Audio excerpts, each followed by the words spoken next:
नकल कराने वाला मास्टरमाइंड भी वही। बदला है तो सिर्फ इम्तिहान।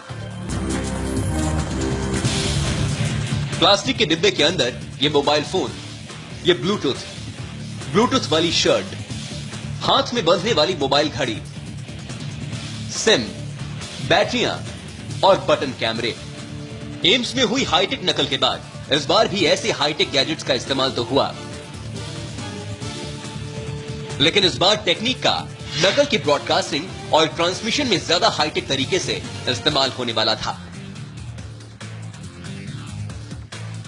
ऐसा गैंग है जो बहुत ही हाईटेक गैजेट्स यूज करके जो कॉम्पिटिटिव एग्जाम्स हैं उसमें कॉपिंग, चीटिंग के लिए फैसिलिटेट भी करता है और खुद भी उसमें पार्टिसिपेट करता है।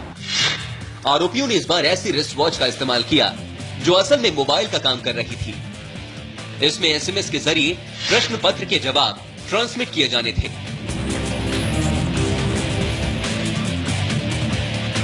इस घड़ी पे एसएमएस जाता है क्वेश्चन पेपर का, हर क्वेश्चन का। Question number 1 answer A. Paper की स्कैनिंग के लिए ज्यादा हाईफाई स्कैनर की तकनीक अपनाई गई थी और बिना बटन दबाए ही स्कैन कर पेपर सीधे कंट्रोल रूम तक भेजे जाने वाला सॉफ्टवेयर डेवलप किया गया था।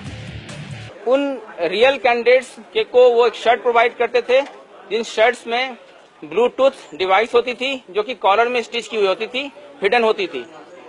ये ब्लूटूथ डिवाइस जो कॉलर्स में होती थी वो कान में अंदर जो ईयर प्लग लगा हुआ है उससे कम्युनिकेट करती थी और कंट्रोल रूम से जो आंसर्स भेजे जाते थे वो लाइव ऑनलाइन वो ब्रॉडकास्ट करते थे।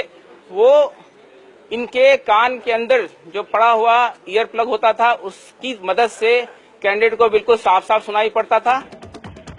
आप समझिए एसबीआई के इम्तिहान में बैठे प्रतियोगियों को किस तरह से नकल कराई जानी थी। क्वेश्चन नंबर 4 का आंसर है स्पाइनल कॉर्ड एट्रोफी इंड्यूसेस।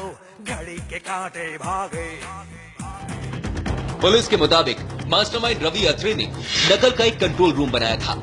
ये कंट्रोल रूम वक्त पड़ने पर सड़क पर चल रही एक कार से भी संचालित हो सकता था। कंट्रोल रूम से जुड़ा हुआ एक फर्जी प्रतियोगी या डमी कैंडिडेट को इम्तिहान हॉल में हाई स्पीड टेक्निकल गैजेट्स के साथ बिठाया गया था। उसका काम था प्रश्न पत्र को हाथ की कलाई में बंधे मोबाइल से स्कैन करने के बाद उसे कंट्रोल रूम भेजना।